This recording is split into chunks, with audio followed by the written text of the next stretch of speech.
What's your new assignment? Well, actually, that's what I came here to talk to you about.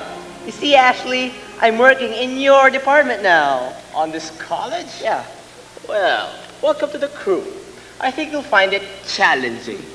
Witnessing prevention will test the creative capacities of any demon.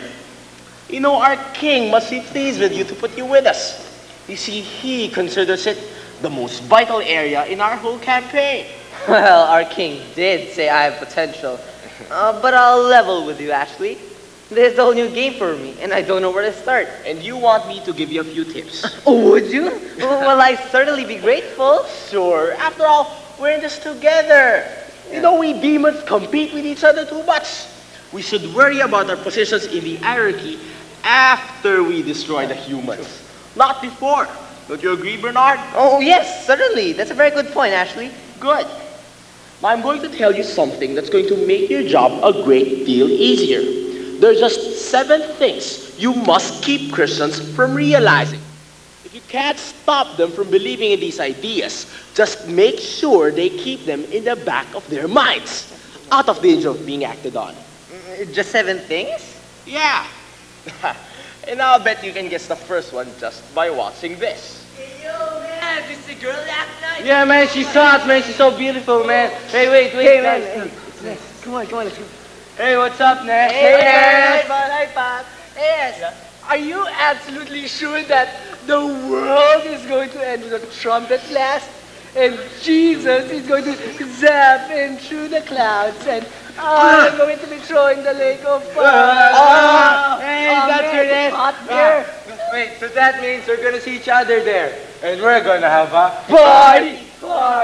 Hey, Ness, can't seem to find your Bible around. Having some second thoughts. Oh, don't worry, Ness. Don't cry. You're gonna find your Bible anyway. Maybe after 10 years!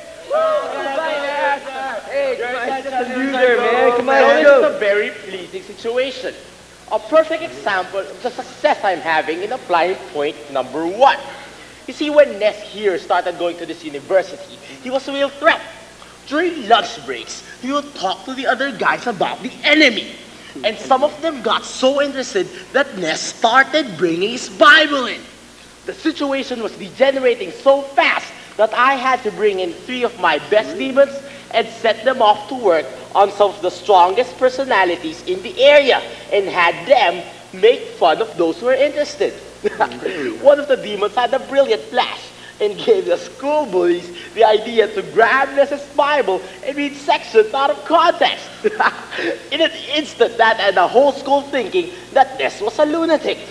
All the interest was squelched, and Ness has been afraid to speak ever since. Oh, ridicule, huh?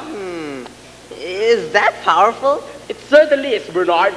Point number 1. Subject the witnessing Christian to ridicule and the inactive Christian to fear of ridicule. You see, in most cases, you can nip witnessing or even the desire to witness in the bud before any real harm's done.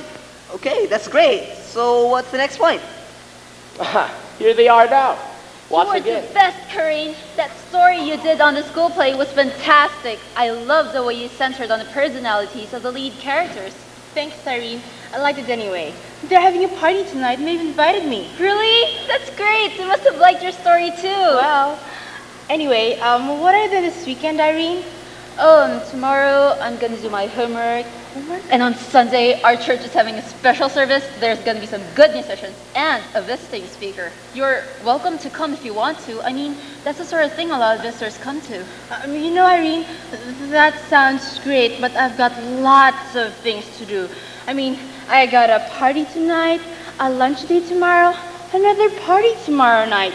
I think I'd better reserve Sunday to relax. Sure, I understand.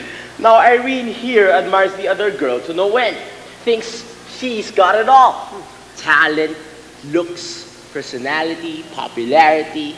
Now Irene is a mature Christian, and her conscience keeps pounding her to share the gospel with her friend. But she never gets anywhere because we have her convinced that her friend here has everything and has no need of the enemy. So she feels defeated before she even starts. Oh, so you mean we should prevent this Christian from seeing the heart?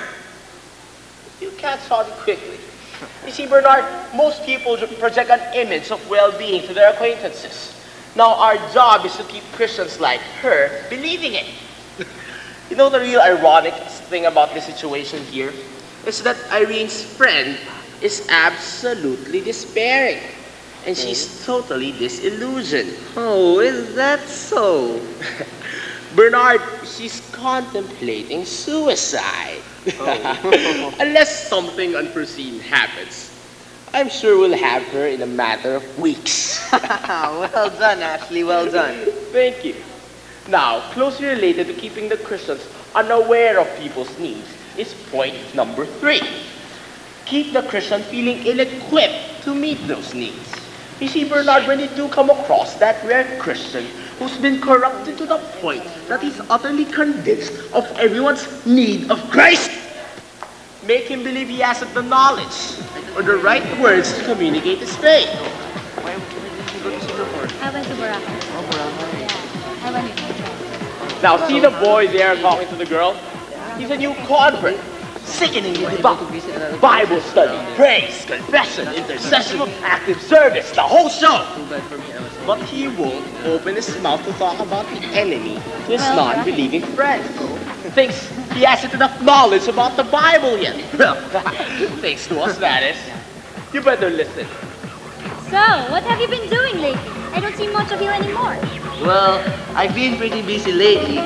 Taken up a few new interests. Oh yeah? What? I'm involved with the church. You? A church? You gotta be kidding. No, Why are you